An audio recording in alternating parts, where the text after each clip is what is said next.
Have you ever found yourself pausing, maybe just, staring out a window, and truly pondering those grand mysteries of existence? Like, what is the self? What exactly is reality anyway?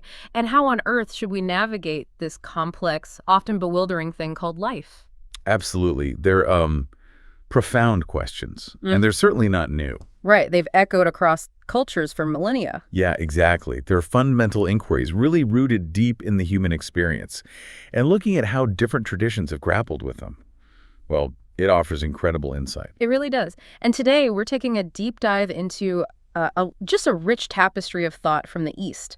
We're using a fascinating collection of Eastern philosophy key readings as our guide. Okay. Now, our mission isn't to get bogged down in, historical minutia or publication dates. Right, keep it focused. Exactly. We want to really extract the core philosophical ideas, explore their intricate themes, and maybe raise some truly reflective questions. Think it as a bit of a shortcut, maybe, to understanding these captivating perspectives and seeing their relevance today.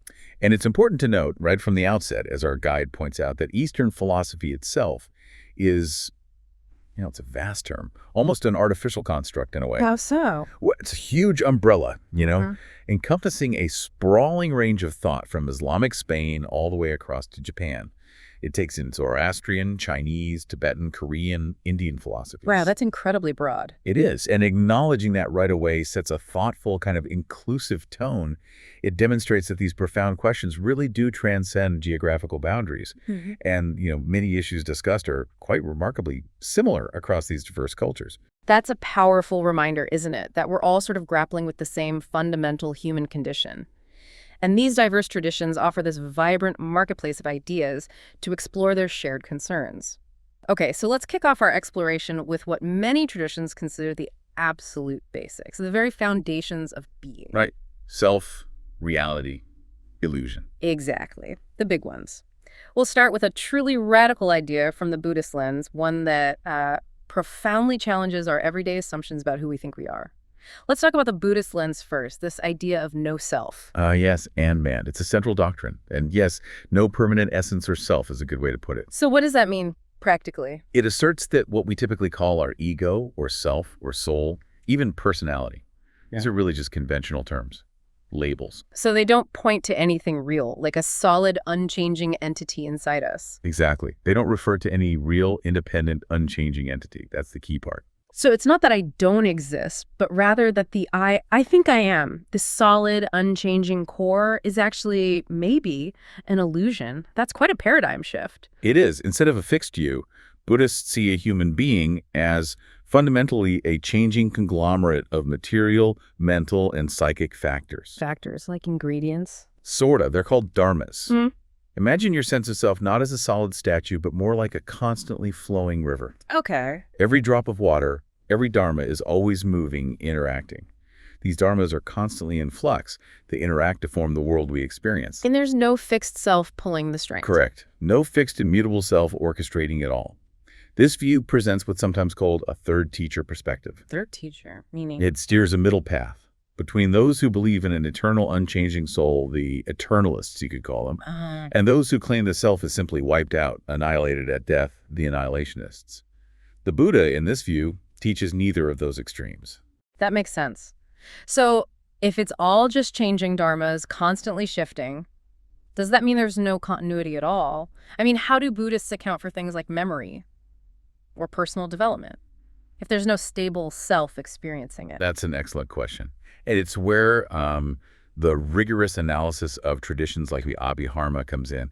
They really dug deep. Abhidharma. Yeah, they meticulously defined, analyzed, cataloged all these dharmas to understand the intricate, interdependent way they interact and give rise to what we perceive as continuity. So it's about the perception of continuity, not necessarily a solid entity providing it. Exactly. It's not a denial of experience, but a profound re-understanding of its nature. This intellectual comprehension, often paired with deep meditational practices, aimed for a more perfect understanding. An understanding where the arising of existence and the turmoil, the dukkha, that often comes with it, is seen to come about through these interdependent forces. And the goal is to stop that turmoil. To cease that turmoil, yes. By ceasing that ignorant clinging to fabricated objects, to that illusion of a solid self. Okay, so if there's no permanent you, No fixed entity that experiences, learns, and grows. What then is it that does all that? I mean, something is experiencing this conversation, right? Well, the experience is happening. The learning is happening. The growth is happening. Just not to a fixed, independent entity. It's the process itself. Wow, okay. And how does this understanding redefine our very sense of personal identity, especially, in a world that often celebrates individual uniqueness and permanence? It really turns the table on how we perceive ourselves. And connecting directly to this idea of no self and Atman is the concept of shunyata, emptiness. Emptiness. Okay, when I first hear emptiness, my mind immediately goes to nihilism. Nothing matters. Nothing exists. It sounds like a void. Is that what we're talking about? That's a really common misconception, and it's one that Nagarjuna, who systematized this Madhyamaka philosophy, actively addressed. Nagarjuna. Okay. So far from being a void or nihilism, shunyata is presented as a refutation of all viewpoints. And crucially, this refutation extends even to the viewpoint of emptiness itself. Whoa, wait. It refutes itself. Exactly. This prevents emptiness from becoming just another fixed belief, another dogmatic assertion. It makes shunyata a profound statement of openness, of radical interdependence, rather than a nihilistic denial of existence. So it's not saying things don't exist, but that they don't exist independently. They lack inherent self-existence. That's Svabhava. Precisely. Everything exists only in relation to other things. It's about letting go of fixed ideas about how things must be, recognizing that everything arises dependently. Okay, that's a brilliant challenge. The source describes Nagarjuna's famous paradox beautifully. If all is empty, on what grounds can the emptiness of all views be taught? So he's essentially turning his own argument back on itself. How does he possibly answer that? He does. He responds that the very lack of inherent self-existence in his own thesis proves his thesis. Okay, unpack that a bit. That sounds twisty. It is. It's like if an objector said, "You're wrong." And Nagarjuna replied, "Of course I'm wrong. That's precisely what makes me right." It's deeply consistent, if challenging, logically. He saw the potential problem that his statement about emptiness might be taken as an absolute truth itself. And rather than evading it, he incorporates it into the very fabric of the teaching. It demonstrates that even the conceptual framework used to describe emptiness is, itself, empty of inherent fixed existence. So if all is empty, meaning lacking inherent independent existence, including our understanding of emptiness itself, how then do we find meaning? Or how do we navigate a world without fixed fundamental truths? It pushes us to consider a different kind of foundation, one that isn't solid but maybe fluid and relational. So we've explored the Buddhist perspective, which really turns our idea of self inside out. Very challenging. But what about another foundational Eastern tradition? Let's pivot now to the Hindu lens, specifically Advaita Vedanta, which takes a very different yet equally profound approach to self and reality. Yes, Advaita Vedanta offers a fascinating contrast. According to Advaita Vedanta philosophy, there's only one thing real in the universe, and it calls this Brahman. Brahman. Okay, so one ultimate reality. Yes. Brahman is described as pure intelligence, the ultimate reality, and pure consciousness, the infinite. It's an all-encompassing singular truth. So in stark contrast to the Buddhist no-self, this is about an absolute reality, a fundamental oneness that is the source of everything. Precisely. And all the differences we perceive. Like me, you, this table. Right. The knower, the known, different ways of knowing, all those diverse forms of cognition, they're considered to be imposed on it and are false. False. So the diversity isn't ultimately real. In the ultimate sense, according to Advaita, no. Brahman is ultimately absolutely qualityless and unified. It transcends all specific attributes. Shankara, who is a key Advaita philosopher, Shankara, right. he defines Brahman as the omniscient and omnipotent source, from which occur the birth, continuance, and dissolution of this universe. So it's not just a passive reality, it's the active, fundamental source of everything. That's a huge claim. All differences are false, imposed on this one qualityless, unified reality. It really challenges our everyday experience of a world full of distinct objects and individuals. I mean, with our limited human intellect and senses, how can we even begin to grasp or experience something that is described as qualityless and infinite?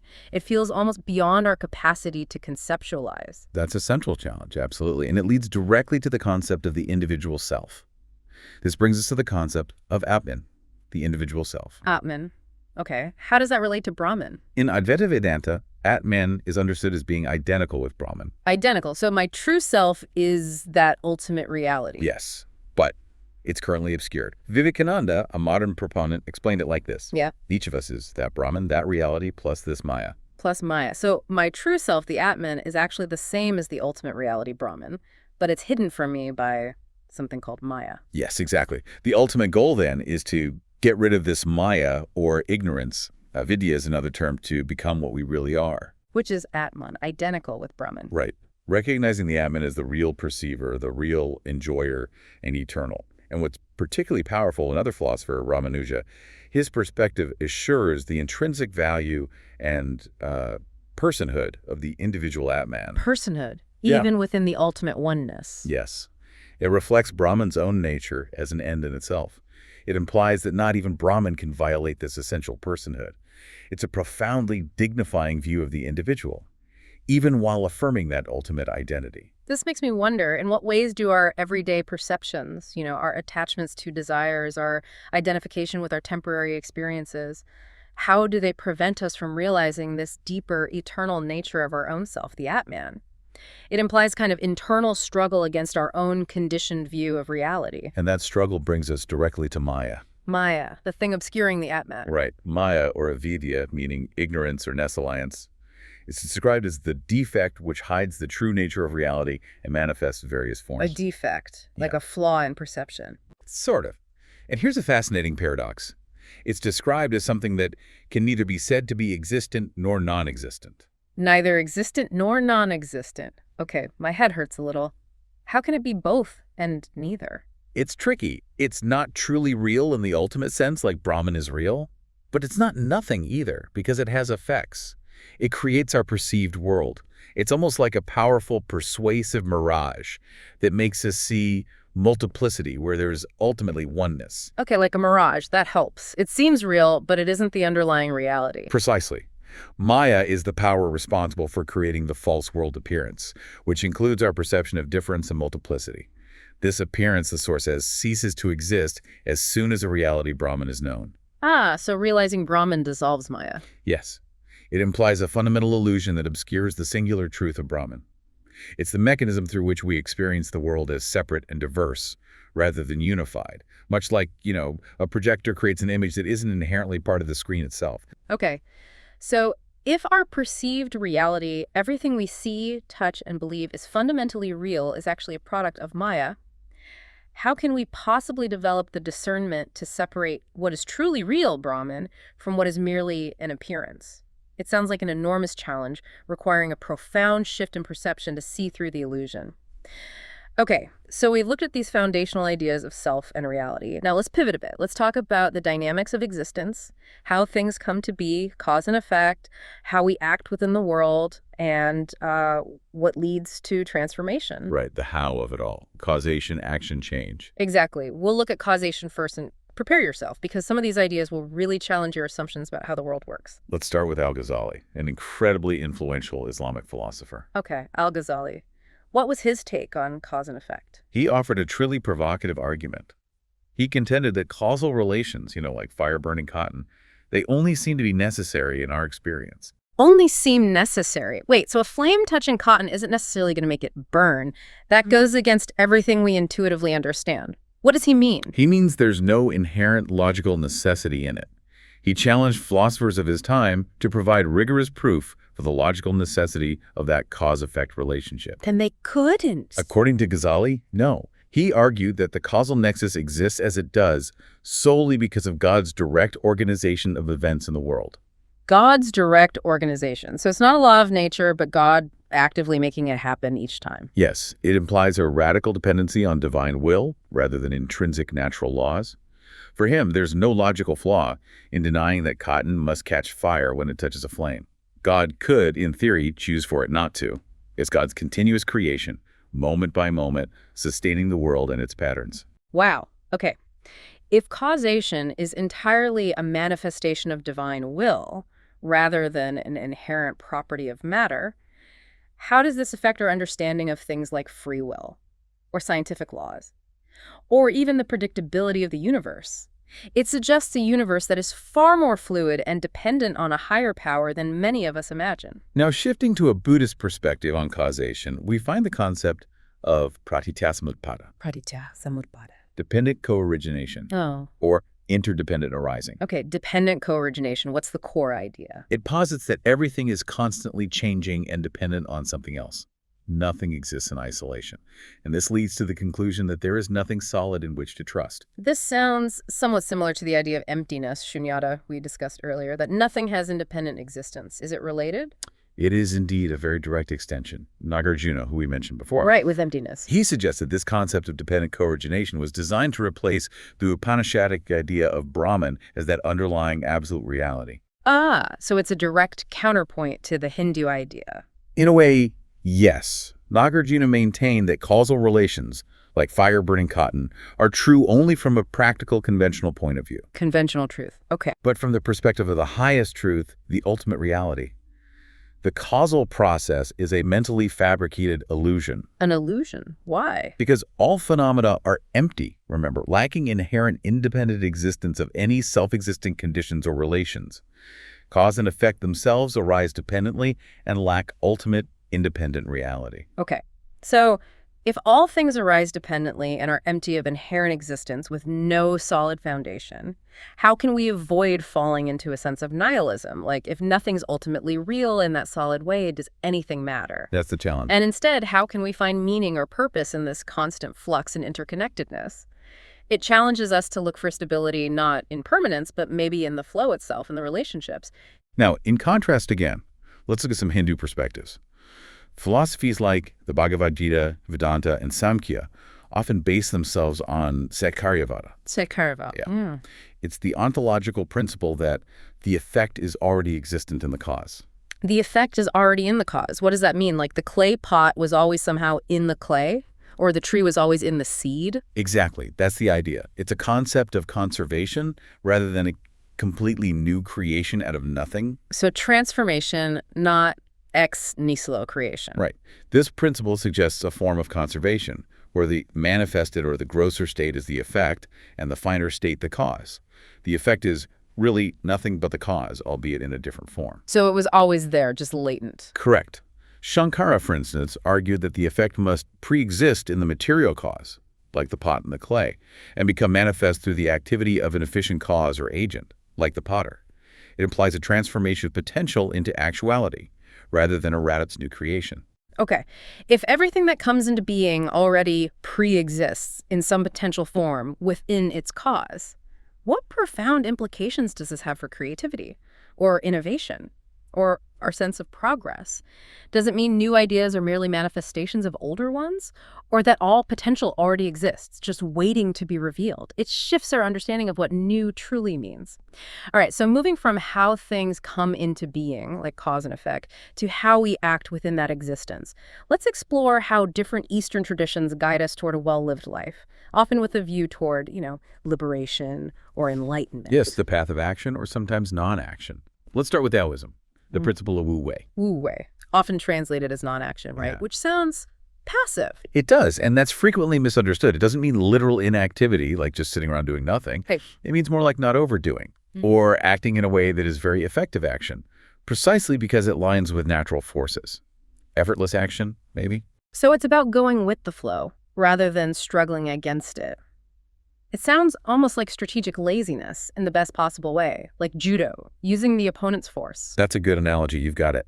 Taoism emphasizes that what looks weak may well be strong, and so what looks like not acting may turn out to be very effective action. Give me an example. Think of water. It's soft, pliable, seems weak, yet it runs roughshod over the firmest thing in the world. It carves canyons. Right. Or the contrast between a rigid soldier, who the text says won't win, and a supple tree, which bends in the wind and lasts longer than a rigid one. Rigidity and overt power, in the Taoist view, occupy the inferior position. Suppleness, softness, weakness, delicateness. They occupy the superior position. So less is more, in a way. Exactly. The source also mentions the danger of being usable, like a big straight tree that gets cut down for timber because it's too obviously useful. There's a certain wisdom sometimes in appearing useless or unproductive, in not striving so hard. The sage ruler rules it with non-interference. That's fascinating. Listening to that, it makes me think about my own overflowing to-do list. Sometimes I wonder if just not overdoing would actually get me further. It's so counterintuitive to our modern hustle culture. It really is. So in a society that often rewards overt ambition, constant effort, and visible productivity, how can this Taoist principle of Wu Wei, non-action, guide us toward more effective and maybe more harmonious living? Both personally and socially, it asks us to really reevaluate our definition of doing. Now, the Bhagavad Gita offers a different yet equally powerful approach to action. The Gita, okay, what's the key idea there? It stresses performing one's duty, one's dharma. Dharma, duty, or inherent nature. Right. Performing that duty for duty's sake and not for the consequences that may flow from the performance of the duty. Ah, detachment from the results. Exactly. Liberation, it teaches, comes through right knowledge rather than through duties performed specifically for their results. This idea of acting without attachment to the fruits of action, it's something that crops up in a lot of spiritual teachings, isn't it? It sounds incredibly challenging in our goal-oriented world. How does one even begin to do that? It is challenging, and it's a core teaching. This ideal advocates mental detachment from the fruits of all actions. It's not about abandoning your responsibilities or your specific duties in life, your svadharma. Svadharma, one's own duty based on their nature or role. Yes. It's not about abandoning those, but about transforming the motive behind the action. Why are you doing it? Aurobindo, a modern Indian philosopher, saw this as a profound spiritual development. He called it a kind of unity between the inner spiritual truth and the outer actualities of man's life and action. So integrating the spiritual insight with everyday life and work. Precisely. And the very setting of the Gita, on a battlefield just before a huge war. Right. Arjuna's dilemma. It highlights this dilemma of action and duty in a complex, often morally ambiguous world, where one must act, but the key is to act with the right mindset, with detachment. It teaches finding God or the divine not only in some immutable silence, but in the world and its beings. That's a powerful integration, and it naturally leads us to a broader understanding of ethical systems and how they guide behavior, which often means looking at our place in society, our roles and responsibilities. And speaking of roles, Hindu ethical life, as outlined in the sources, is traditionally framed by a couple of key structures. There's the system of fourfold caste division: Brahmins, Kshatriyas, Vaishyas, Shudras. Priests, scholars, warriors, rulers, merchants, farmers, laborers. Right. And also 4 stages of life: student, householder, retired, or forest dweller, and renunciate or mendicant. Okay, the ashramas. Exactly. And each of these combinations of caste and life stage has its prescribed duties, its specific dharma. Now, I know the caste system can be a really sensitive topic, often associated today with rigid, birth-based social hierarchies and discrimination. Does the source delve into how this theoretical ideal was perhaps meant to function, or maybe acknowledge the complexities or challenges? That's a really crucial distinction to make between the theoretical ideal and the historical reality.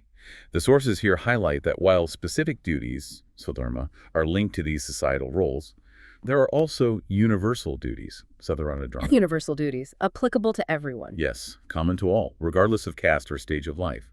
These include virtues like steadiness, forgiveness, self-control, non-stealing, purity, wisdom, learning, truthfulness, and control of anger. So a foundation of common ethics beneath the specific roles. Exactly. And importantly, the source clarifies that, theoretically at least, caste was looked upon as a matter of character rather than of birth alone. Character over birth, that seems different from how it often played out. It does. And the source gives the story of Satyakama Jabala from the Chandogya Upanishad as an illustration. What happened with him? He didn't know his father. His lineage was uncertain. But he was completely truthful about this to a sage. And the sage declared that his very truthfulness demonstrated his Brahman character, regardless of birth. Wow. That really emphasizes the internal moral dimension over just external status, at least in that ideal. It does. Mm-hmm. And then there's Arjuna's argument in the Gita about moderation and practicing ahimsa, non-injury. Right. He argues against absolute nonviolence in his role as a warrior. Well, yes, but the specific point mentioned here is more general, noting that extreme non-injury could paradoxically lead to greater harm.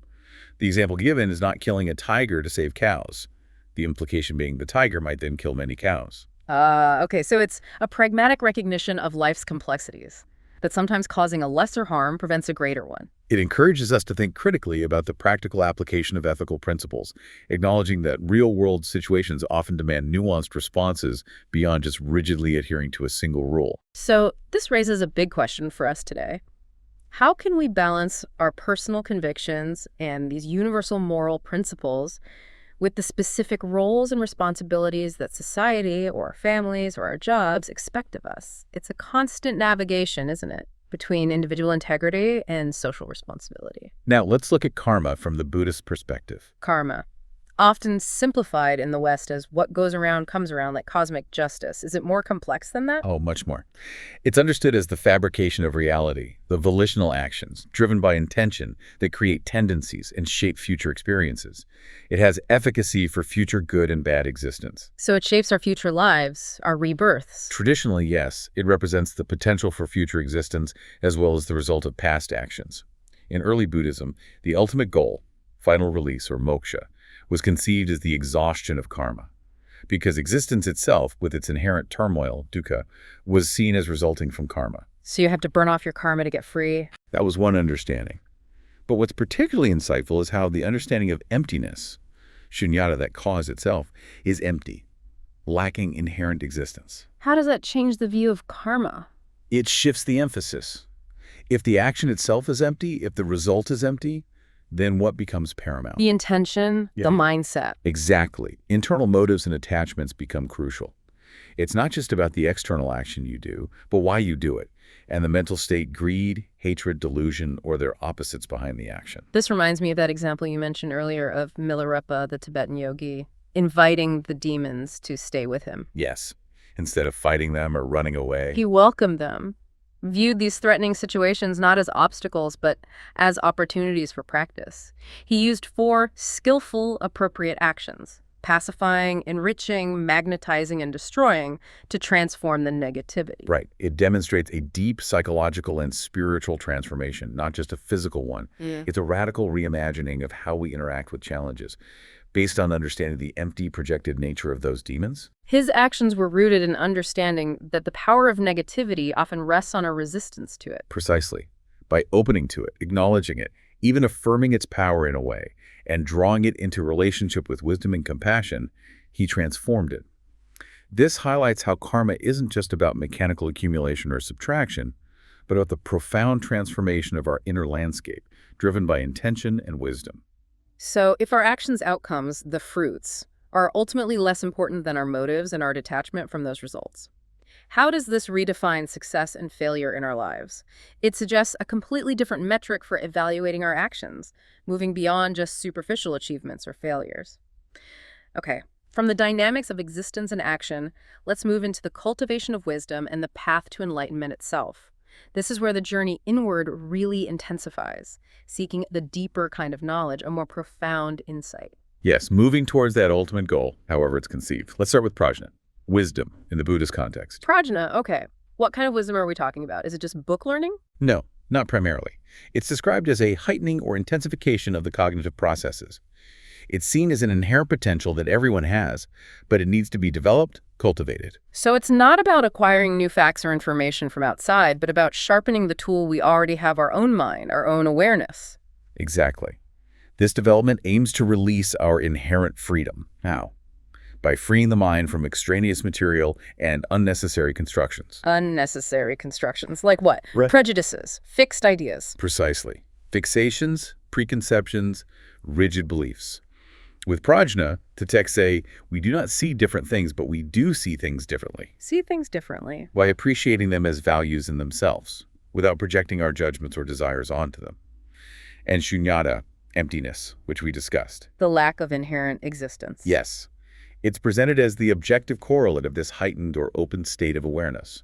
Emptiness isn't a negative void, but an open field of possibility, allowing us to see things as they truly are, without the filters of our habitual thinking. That makes so much sense. The source gives a great example. The simple yet incredibly difficult act of meeting someone without preconception. Right. Just meeting them. Allowing for a satisfactory meeting by relating to this open dimension of my impression, rather than immediately slapping labels or judgments on them. That sounds profoundly challenging in practice. We do it constantly. We do. And that, the source argues, is profoundly simple, yet often the most difficult thing for us, precisely because we are so accustomed to our fixations and preconceptions. So how might deliberately cultivating this kind of openness, this prajna, and releasing our preconceptions, how might that change our perceptions of the world and our interactions within it? It could fundamentally alter our daily experience. allowing for more authentic connections and maybe deeper insights. Now, shifting focus slightly, Jain philosophy offers a different perspective on knowledge. It outlines at least 5 levels of knowledge. 5 levels, ranging from what to what? Ranging from basic sensory cognitions all the way up to omniscience, perfect knowledge. But what's truly distinctive about the Jain approach Yes. is that it posits the path to more adequate knowledge for self-realization is primarily moral and not intellectual at all. Primarily moral, not intellectual. That's a stark contrast to some traditions that prioritize intellectual understanding or rigorous philosophical study. So, living virtuously is considered more important than studying texts for achieving true knowledge. For Jainism, yes, absolutely. This means that practicing virtues like ahimsa, nonviolence, non-harming in a very strict sense, and celibacy and other restraints is paramount for achieving freedom, rather than just intellectual analysis or debate. Okay, so the ethical practice is the path to knowledge. It's seen as clearing the obstacles, the karmic particles, that obscure the soul's inherent omniscience. And here's a unique and thought-provoking aspect mentioned in the source. Go on. The idea that a scientifically false theory may well be the theory, the holding of which leads to metaphysical truth. Wait, a scientifically false theory can lead to metaphysical truth? How does that work? It highlights a potential distinction between empirical validity, whether something is true according to science, and spiritual efficacy, whether holding that belief helps you progress towards liberation. It suggests that sometimes a belief, even if empirically untrue, could be spiritually transformative if it guides one towards virtues like nonviolence and detachment. That's fascinating. It raises a big question. Can ethical conduct truly unlock deeper truths that intellectual inquiry alone cannot? And if so, how do we reconcile these potentially conflicting notions of truth, empirical versus spiritual, in our own lives? It really challenges our often Western-influenced assumptions about what constitutes valid knowledge. Let's turn to Averroes now, an influential Islamic philosopher working in Spain. He offered a distinct view on divine knowledge, God's knowledge. Okay, Averroes. What was his view? How does God know things? He argued that God does know particulars, individual things. Okay, so not just universals. Right.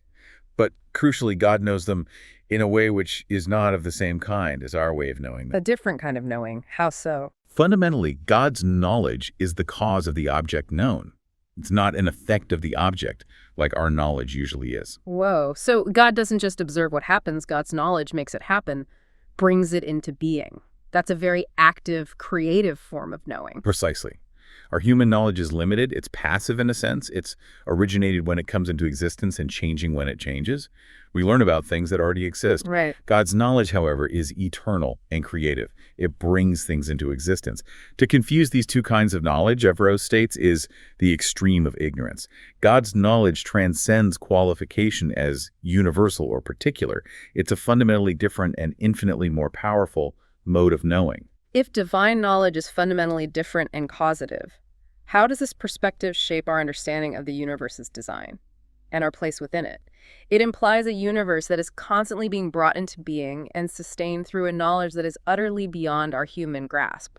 Now, in a fascinating counterpoint to all this emphasis on knowledge, whether human or divine, Taoist texts, particularly from Chuangzi, Chuangzi, right? The butterfly dream guy. that's him, they express quite a bit of skepticism about the relentless pursuit of knowledge. Skepticism about knowing things, isn't that the goal of philosophy? Well, Chuangzi warns that the blame lies in this coveting of knowledge, which can lead to great confusion. That's pretty provocative. In a world that often equates more knowledge with more power and progress, Chuangzi seems to be saying slow down, maybe even no less. He's really challenging that equation. He argues that excessive knowledge, or the wrong kind of seeking, can indeed lead to negative consequences. It can cause disarray in the natural world and bewilderment in human understanding. How so? Does he give examples? Yes, the text uses striking analogies. Knowledge enables men to fashion clever traps for birds and fish, leading to their confusion and flight. The flood of rhetoric and glib gabble of philosophical debates just bewilders common people. So too much cleverness can be a problem. Exactly. Chuangzi suggests that everyone knows enough to pursue what he does not know, but no one knows enough to pursue what he already knows. Pursue what he already knows, meaning inner wisdom, intuition. Perhaps. Or maybe just being present to what is, rather than constantly striving for more external information or abstract theories. It's about recognizing what you truly need to know versus what simply creates more noise and confusion. That's a powerful challenge to our modern intellectual habits, especially today in an age of information overload, where we're constantly bombarded with data and urged to learn more, more, more. Is there wisdom in discerning what knowledge to pursue and maybe what to simply let be for the sake of clarity and inner peace? It pushes us to consider the quality and purpose of our knowledge, not just its quantity.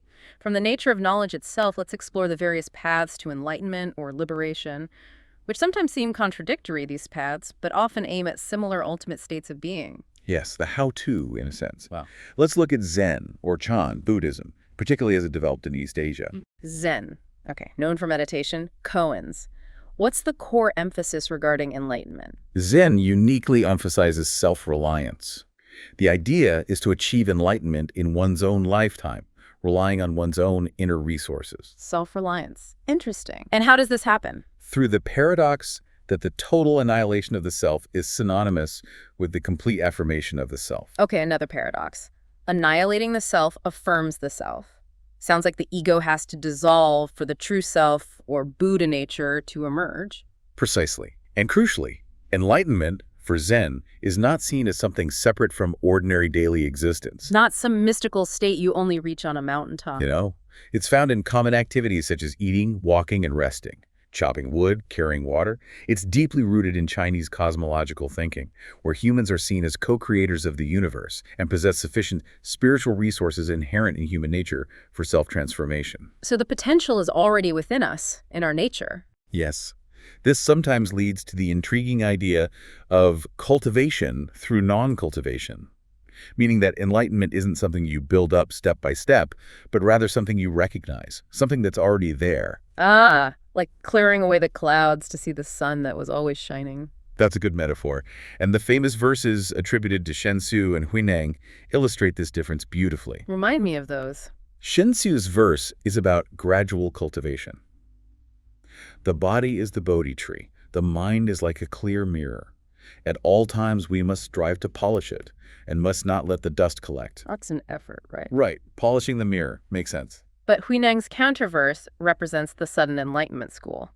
The Bodhi originally has no tree. The clear mirror also has no stand. From the beginning, not a thing is. Where is there room for dust? Wow. That's a powerful statement. Nothing to polish because the mirror was never dusty to begin with. It's inherently pure. Exactly. It's a profound challenge to the notion that spiritual progress is solely about incremental effort. It suggests an underlying perfection that merely needs to be recognized, not built or acquired. And that recognition can happen in an instant. So if enlightenment can truly be found in the mundane activities of daily life, without needing external props or complex rituals, it makes you wonder, are structured spiritual practices sometimes distracting us from what is already present and accessible right here, right now?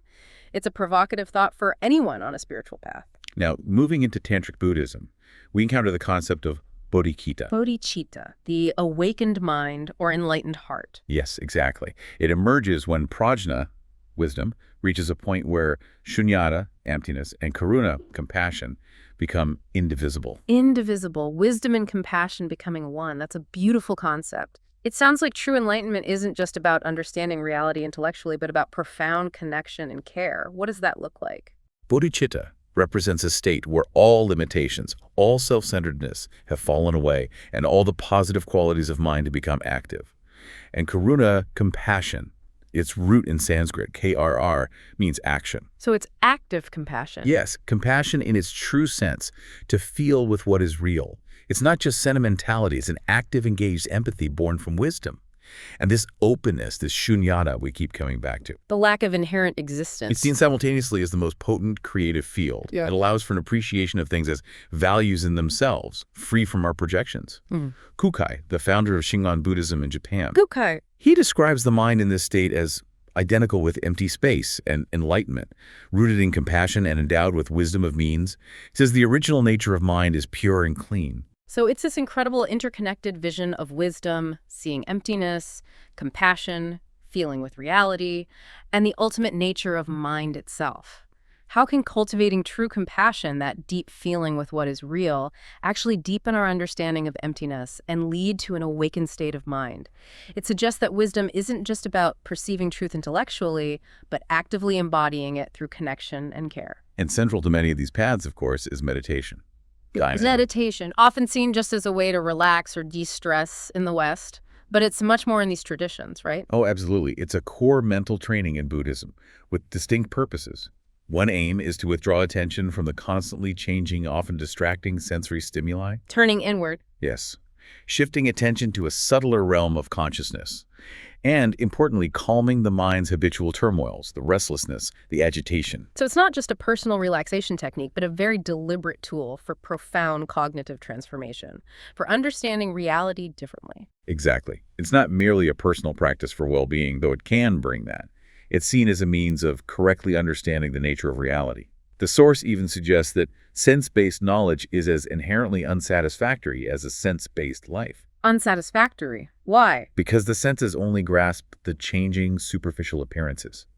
True insights, this view implies, are discovered when the doors of senses are closed, when the mind turns inward and becomes stable and clear. That's a powerful point. It contrasts with our usual reliance on external data. And we also see interesting differences in emphasis. Indian dhyana, for instance, often focus strongly on concentration, ignoring the external world to achieve deep absorption states, whereas Chinese Chan meditation, Which became Zen in Japan. right, it initially mixed with Taoist ideas about conserving vital energy, but eventually evolved to emphasize direct enlightenment of the mind, often found right within activity, not just in seclusion. So, different flavors of practice. But the core idea is training the mind beyond its usual sensory limitations.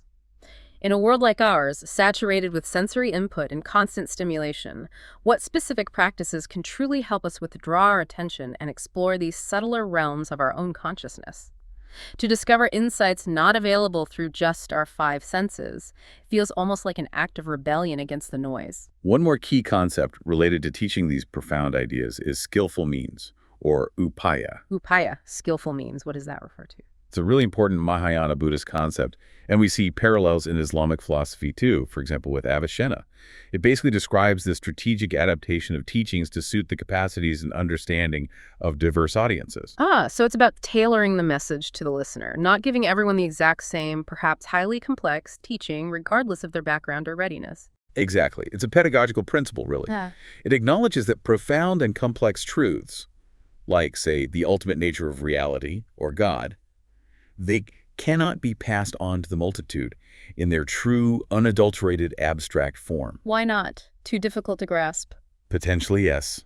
Or it might even cause them to reject the teaching altogether. Yeah. So prophets and teachers, using upaya, communicate these deeper realities through simpler symbols, parables, analogies, or more concrete descriptions that facilitate the masses' understanding and practice. It's not about lying, but about translating. Precisely. The example given from Avicenna is powerful. He argued that conveying the deeper truths concerning the real unity of God, God being exalted above quantity, quality, place, time, and its true abstract philosophical form to, as the text puts it, Bedouin Arabs and crude Hebrews at that time, it would likely have resulted in their immediate refusal to believe. It was necessary, he implies, to use more accessible, sometimes even anthropomorphic language about God's actions, rewards, and punishments to guide them effectively. That's fascinating. This is a recognition that spiritual truth, while perhaps absolute in itself, needs to be expressed relationally, contextually, to be effective in guiding diverse individuals. It's not about falsehood, but about pragmatic pedagogical wisdom. But it does raise an important question for us today, doesn't it? How do we, as individuals or as societies, decide when it is appropriate to simplify complex truths, whether spiritual, scientific, or political, and when does such simplification risk diluting their essence or even leading to harmful misunderstandings? It's a very delicate balance to strike. Okay, our deep dive now takes us right into the heart of the human condition itself, our moral compass, how we organize our societies, our ethics, and of course, those ultimate questions about death and what, if anything, lies beyond. Right, the practical application and the ultimate horizon. Let's look first at the nature of good and evil. Zoroastrianism offers a really compelling framework here. Zoroastrianism, an ancient Persian religion, right, still practiced today. What's its core view? It asserts very strongly that God did not create evil. Okay, so evil comes from somewhere else. Yes. It's seen as a religion of free will par excellence. The evil spirit, often called Ahriman, chooses to do bad things. It wasn't created evil, it chose opposition. And the world itself is seen as a deadly serious battle between good and evil. This sounds like a much more active, dynamic dualism than we find in some other traditions. It's not just about an internal struggle within humans, but a cosmic one, with Yeah. a very clear antagonist opposing the good creator god, Ahura Mazda. Indeed.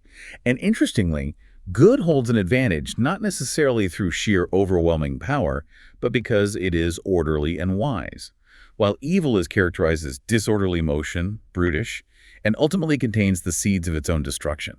So good wins through wisdom and order, while evil defeats itself through chaos. That's the idea. Mhm. Creation itself, from this perspective, is seen almost as a sheer necessity imposed on God as a measure of self-defense against the diabolic attack of Ahriman. God creates the material world as a battlefield, but also as a way to trap and ultimately defeat evil. Wow. And what about salvation? What's the end goal for humans in this battle? Salvation involves the reuniting soul and body after death for wholeness, harvatat, and immortality. This contrasts sharply with traditions that emphasize the soul escaping the body as liberation. Here, the whole person, body and soul, is restored. If the world is a cosmic battlefield between good and evil, with free will being so central, how does this perspective influence our daily moral choices and our hope for ultimate victory? It seems to imbue every action with profound significance and consequence in this ongoing struggle. Now, for a very different ethical focus, let's turn to Confucianism. Confucius, focusing on ethics, relationships, social order. Exactly. For Confucius, Zhen, often translated as humaneness, benevolence, or goodness, is the central ethical principle. Jen, and how is it characterized? It's primarily characterized by shu, empathy or mutuality, reciprocity, the big famous formulation. What you do not want done to yourself, do not do to others. The silver rule, or a version of the golden rule, so universal, appearing in so many traditions. For Confucius, is it just about individual behavior, or does it extend to society at large? Oh, it's deeply social. Human beings, in the Confucian view, are fundamentally defined by their relationships, parent-child, ruler-subject, friend-friend, and so on, within a specific social structure. So being human is being in relationship. Yes. And Zhen, humaneness, provides authenticity, life, and spontaneity to the pursuit of social harmony. It emphasizes that proper actions, following the correct rituals and roles, must be animated by a sincere human spirit, by Zhen, rather than just being empty, rote adherence to rules. So the inner attitude is key. Absolutely. There's a deep Sinitic faith, as the source puts it, in the perfectibility of human nature through self-effort, through education, cultivating virtue. Mencius, a later Confucian. Mencius, right, argued human nature is inherently good. Yes.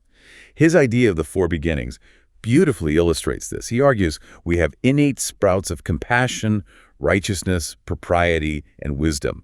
It's like that innate alarm and compassion you feel instinctively if you see a child about to fall into a well. That feeling shows, Mencius argued, that fundamental goodness remains present, even in individuals who might seem depraved.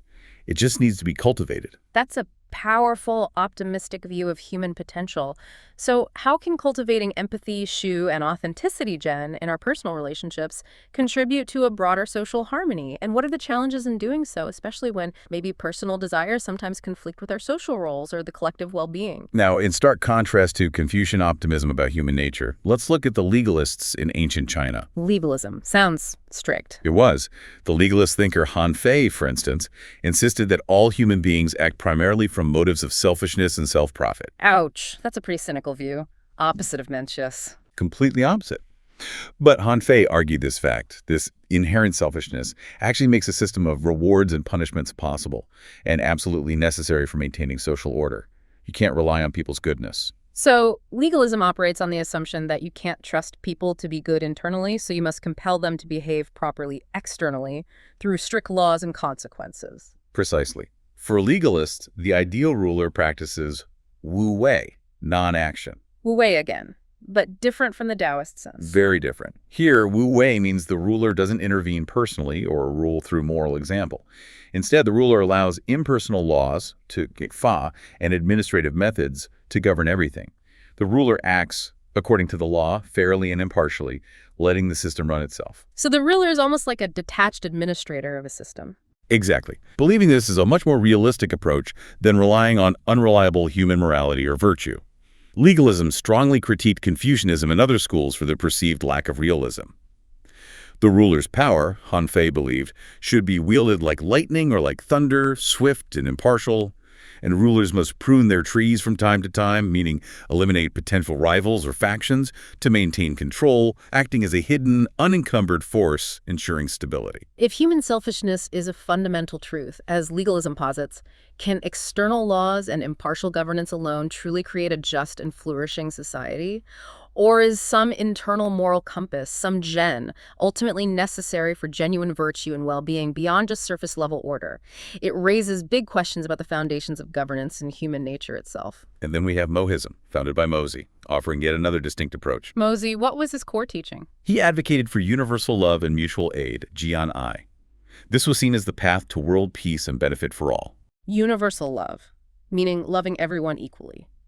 Without the distinctions Confucianism emphasizes, like special duties to family. Exactly. It means to regard the state of others as one's own, the houses of others as one's own, the persons of others as oneself, complete impartiality and concern. This sounds like a very radical, idealized vision of society, one of pure altruism, perhaps similar to some modern humanitarian ideals.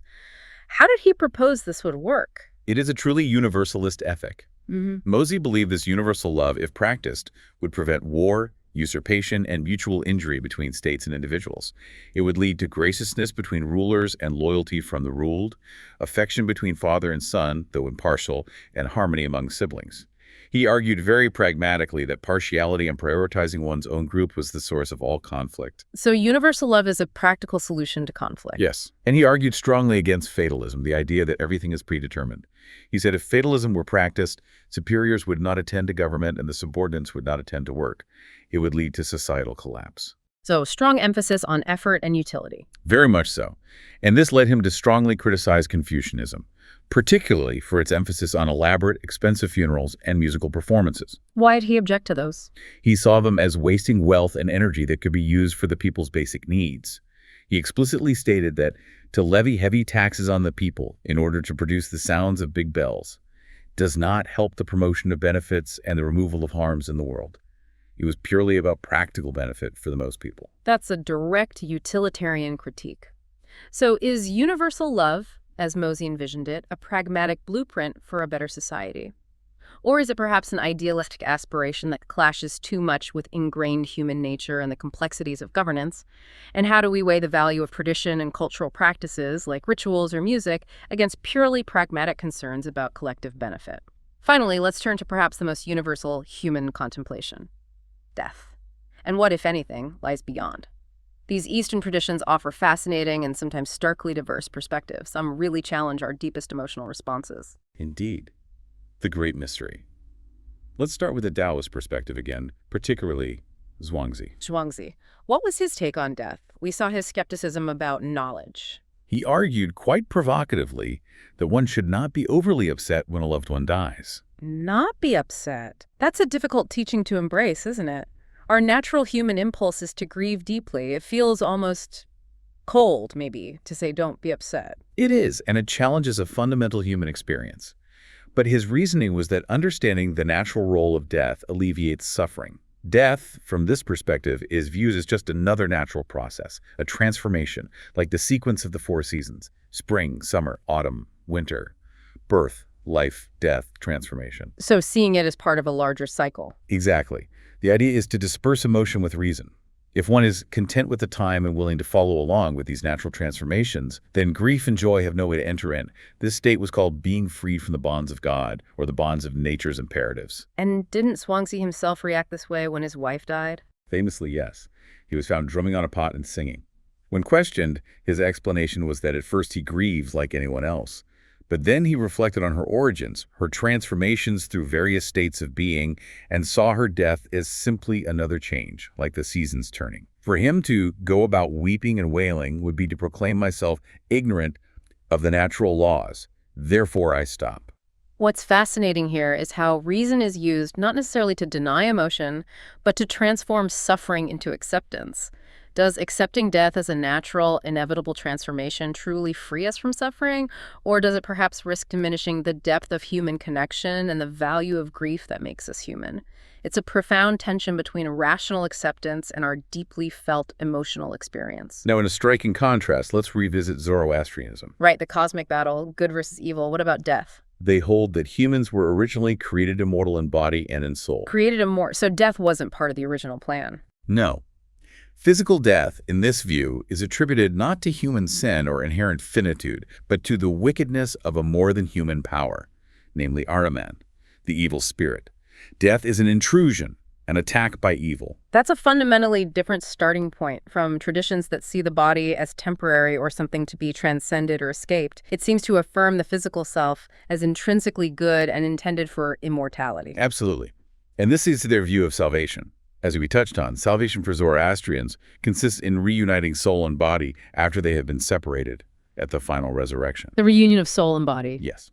This concept of wholeness, Harvatat, and immortality suggests a belief in a complete restoration of the person. It's not about the soul escaping a flawed body, but about restoring the whole integrated person, body and soul, to the perfect immortal state intended by God, where one half of a man, even the less noble one, the body, has perished forever, would be an incomplete salvation. In contrast to traditions that emphasize the soul's liberation from the body, what profound implications does this Zoroastrian belief in a bodily resurrection hold for our understanding of identity and existence? It suggests a completeness that incorporates both the spiritual and the physical, making the whole person eternal. Averroes, the Islamic philosopher, also addressed the afterlife, noting the diversity of views. What was his observation? He recognized that basically all religions agree on the fact of states of happiness or misery after death. But, he said, they disagree in the manner of symbolizing these states and explaining their existence to men. So everyone agrees on there's an afterlife with consequences, but not the how it manifests or how it should be described. That seems to speak again to that idea of skillful means, upaya, we discussed earlier, tailoring the message. Exactly. He discussed three main interpretations regarding the future life, presumably within Islam at his time. First, an existence pretty much identical to this one, just permanent. Okay, earthly pleasures or pains forever. Second, a purely spiritual existence, which is symbolized by sensible physical images only for the purpose of exposition to the masses. So the physical descriptions are metaphors for spiritual states. Right. And third, a kind of intermediate view, a corporeal bodily existence, but with immortal, non-perishable bodies, different from our current ones. Okay, resurrected but transformed bodies. Yes. And Averroes noted, very pragmatically, that corporeal symbolization provides a stronger stimulus to the goals of the life beyond than spiritual for the majority of people. Concrete images are more motivating than abstract concepts. Makes sense. People relate to what they can imagine. He also provides a logical argument against the idea that the exact same physical particles of our earthly bodies would return, given how matter changes and gets incorporated into other things over time. And he quotes Ibn Abbas, who reportedly said, "There is nothing in this lower world like the next world except the names." Except the names, suggesting a profound qualitative difference, however we symbolize it. Exactly. So do these diverse interpretations of the afterlife across different traditions reflect a fundamental mystery that is simply beyond full human comprehension? Or do they primarily offer different skillful means, different symbolic languages for guiding people towards spiritual aims in ways they can understand and be motivated by? It suggests a certain flexibility, maybe, in approaching these ultimate truths. And finally, a fascinating counterpoint, particularly to Zhuangzi's view on death. This comes from the Japanese thinker Moturi Norinaga. Moturi, what was his perspective? While he generally admired Zhuangzi, Moturi strongly argued against the idea that death should not be regarded as profoundly sorrowful. He believed it is entirely appropriate to be upset about death. Appropriate. So he's validating grief, not trying to reason it away. That feels much more in line with our common human experience. What was his argument against the Taoist detachment? Moturi stated bluntly that doctrines otherwise teaching not to grieve, are gross deceptions contrary to human sentiment and fundamental truths. Strong words. Deceptions. Yes. He asserted that not to be happy over happy events, not to be saddened by sorrowful events, are all foreign types of deception and falsehood. He saw them as going against our innate human nature. They are contrary to human nature and extremely repugnant to me. He championed the honest expression of genuine human emotions. So authenticity of feeling was paramount for him. Absolutely. He even cited the Shinto creation myths, pointing to the deity Izanagi, who wept sorrowfully like a little child when death overtook his wife, Izanami. Moturi saw this primordial grief not as a weakness or ignorance, but as an expression of true human nature and sentiment. For Moturi, this unvarnished, deeply felt human response was actually a truer path than detached philosophical reasoning. That's a powerful validation of our full human experience, including the really difficult parts like grief. So this leaves us with a profound question. Is embracing our natural human emotions, including sorrow and grief, a truer path to an authentic life than seeking intellectual or spiritual detachment from them? It reminds us that wisdom might also be found not in transcending our feelings, but in deeply, honestly feeling the human condition. Wow. What a journey we've taken today. I mean, what we've seen in this deep dive is just such a vibrant marketplace of ideas, isn't it? Absolutely. A huge range. From the impermanent, empty self of Buddhism to the eternal, all-encompassing Brahman of Advaita Vedanta, from Taoist non-action, that's subtle effectiveness, to the Bhagavad Gita's call for duty without attachment, from the cosmic battle of Zoroastrian dualism to the universal love proposed by Moitzi. It's just vast. And these aren't just, dusty ancient texts. They feel like living inquiries into the most fundamental questions we still face today. They offer often surprising parallels across cultures, but also these profound divergences that really make you think. They really do. They remind us that truth, whatever that means, can be approached from countless angles. And exploring these different perspectives can seriously enrich our own understanding, pushing us to look deeper, beyond our usual assumptions. Challenging our preconceptions about reality, about the self, about how to live. So, as you, our listeners, reflect on these rich traditions we've touched on today, maybe consider this. In our modern world, which is often so focused on seeking definitive answers, quick fixes, and external validation, what profound wisdom might we find in philosophies that embrace paradox, or impermanence, or even the subtle yet powerful art of sometimes doing nothing? It's a lot to ponder. Perhaps this deep dive will whet your appetite to explore some of these fascinating traditions further on your own, or maybe simply encourage you to look at your own daily life, your own thoughts and actions, through a slightly new philosophical lens, finding depth, perhaps, in unexpected places.